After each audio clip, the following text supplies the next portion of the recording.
பாலஸ்தீனத்தினுடைய தைர் அல் பலா என்கிற பகுதியினுடைய நகராட்சி தேர்தல் நடைபெற இருக்கிறது. கிட்டத்தட்ட 20 ஆண்டுகளுக்கு பிறகு பாலஸ்தீனத்தின் குறிப்பாக காசாவில் ஒரு தேர்தல் நடைபெற இருக்கிறது என்பதுதான் நாம் கவனிக்க வேண்டிய முக்கியமான விவகாரமாக இருக்கிறது. பாகிஸ்தானில் பேச்சுவார்த்தைக்காக நாங்கள் தயாராக இருக்கிறோம் என்று அமெரிக்கா தொடர்ந்தும் வலியுறுத்தினாலும் இதுவரைக்கும் ஈரான் அது தொடர்பான எந்த சமிக்ஞைகளையும் கொடுக்காமல் இருக்கிறது. யுத்தத்துக்கு முன்னாடி சம்பாதிச்சதை விட யுத்தம் நடந்து கொண்டிருக்கக்கூடிய இப்ப அமெரிக்கா நான் பிளாக் பண்ணி வச்சிருக்கேன்னு சொல்றான்ல, இந்த கால பகுதிகளில் தான் அதிகமாகவே ஈரான் சம்பாதித்துக் கொண்டிருக்கிறது எண்ணெய் ஏற்றுமதி மூலமாக என்கிற செய்திகள் வெளியாக இருக்கு. எது எப்படி போனாலும் அமெரிக்காக்காரன் ஈரான்காரனுக்கு செஞ்ச பெரிய நலவே என்னன்னு கேட்டா,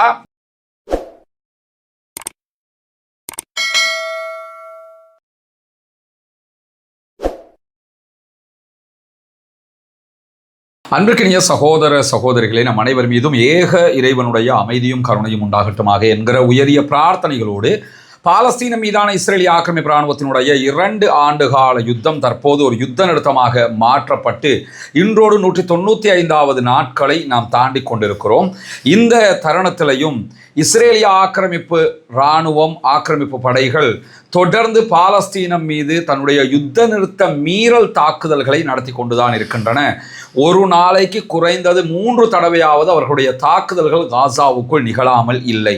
அதே நேரம் காசா எல்லையாக இருக்கக்கூடிய ரஃபாவையும் முழுமையாக திறக்காமல் பாலஸ்தீன அப்பாவிகளுக்கு தொடர்ந்து அவர்கள் அநியாயம் இழைத்துக் கொண்டு வரக்கூடிய நிலையில தான் வெளியாகி இருக்கக்கூடிய ஒரு முக்கியமான செய்தி என்னவென்று சொன்னால், எதிர்வருகிற சனிக்கிழமை நாளை மறுநாள் இன்ஷா அல்லாஹ் பாலஸ்தீனத்தினுடைய தைர் அல் பலா என்கிற பகுதியினுடைய நகராட்சி தேர்தல் நடைபெற இருக்கிறது.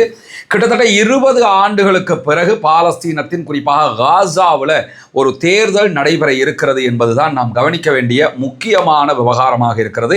2006ஆம் ஆண்டுக்கு பிறகு இந்த தேர்தல் நடத்தப்படுகிறது.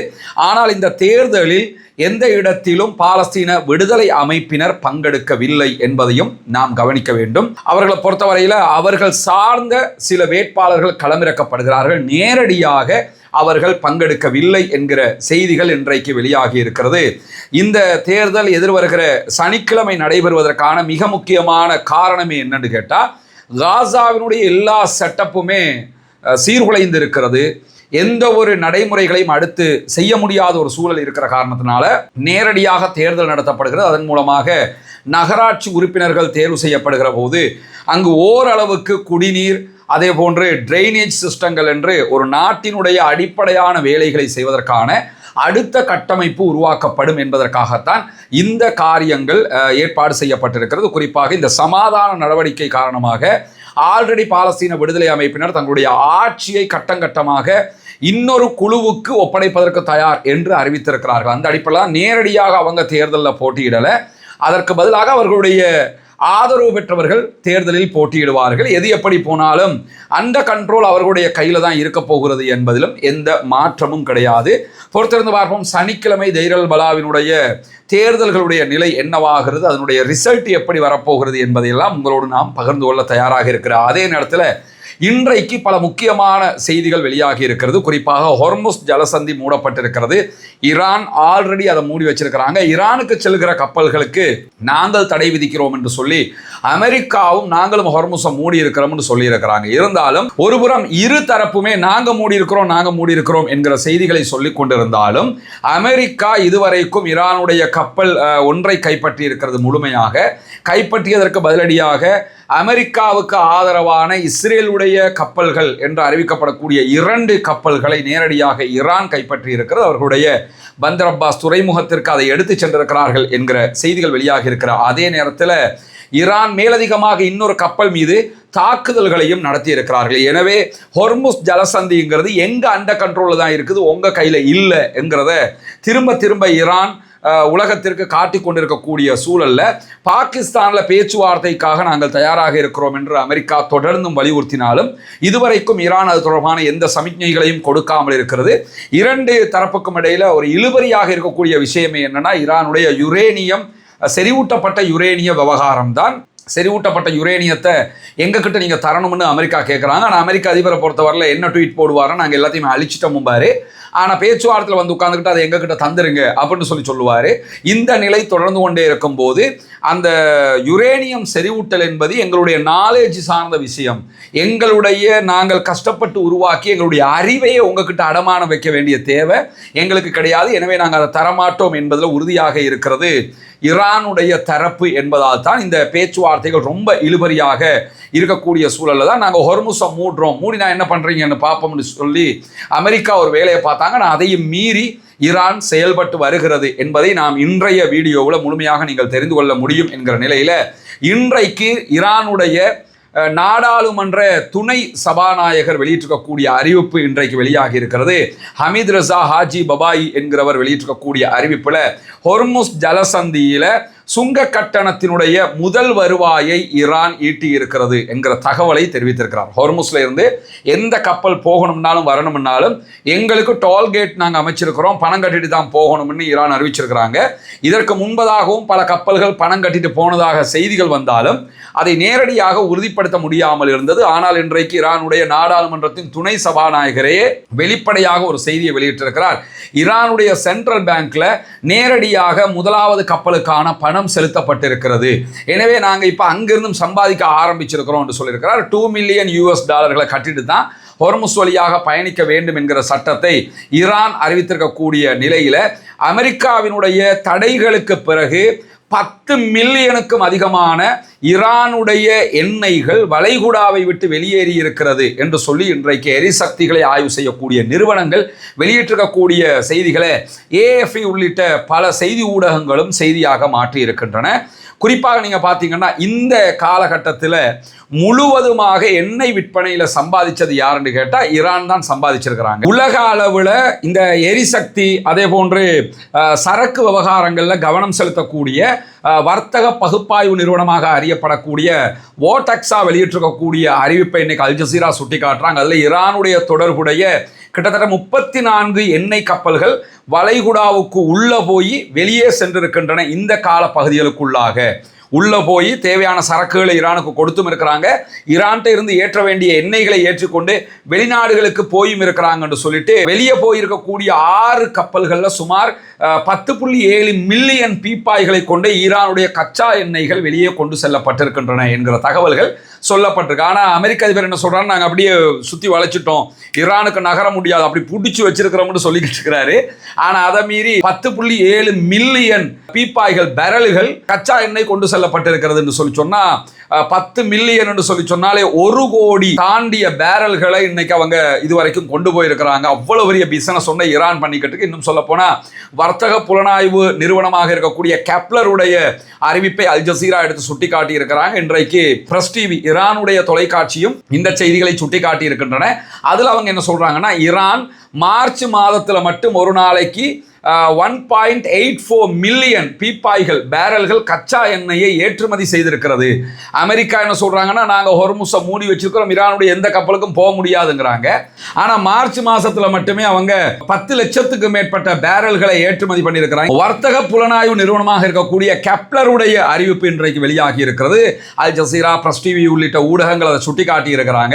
அதுல அவங்க சொல்லக்கூடிய செய்தி என்னன்னா, மார்ச் 15 முதலாக ஏப்ரல் 14 வரைக்கும், மார்ச் மாதம் 15 இருந்து ஏப்ரல் 14ஆம் தேதி வரைக்கும் உண்டான காலப்பகுதியை ஆய்வு பண்ணியிருக்கிறாங்க. அது வரைக்குமே ஈரான் 55.22 மில்லியன் பீப்பாய்கள் எண்ணெய் ஏற்றுமதி செய்திருக்கிறது. இந்த காலப்பகுதிக்குள்ள மட்டும் 55 மில்லியன் என்று சொன்னா அப்ப எவ்வளவு பேரல்களை அவங்க ஏற்றுமதி செஞ்சிருக்கிறாங்கிறத கவனிச்சு பாருங்க. அது மட்டும் இல்லாம ஈரானுடைய எண்ணெயினுடைய ஒரு பீப்பாய்க்கான விலை, ஒரு பேரல் விலை கடந்த ஒரு மாதத்தில் $90 கீழே வரவே இல்லை. குறைஞ்சது $90 வித்திருக்கிறாங்க.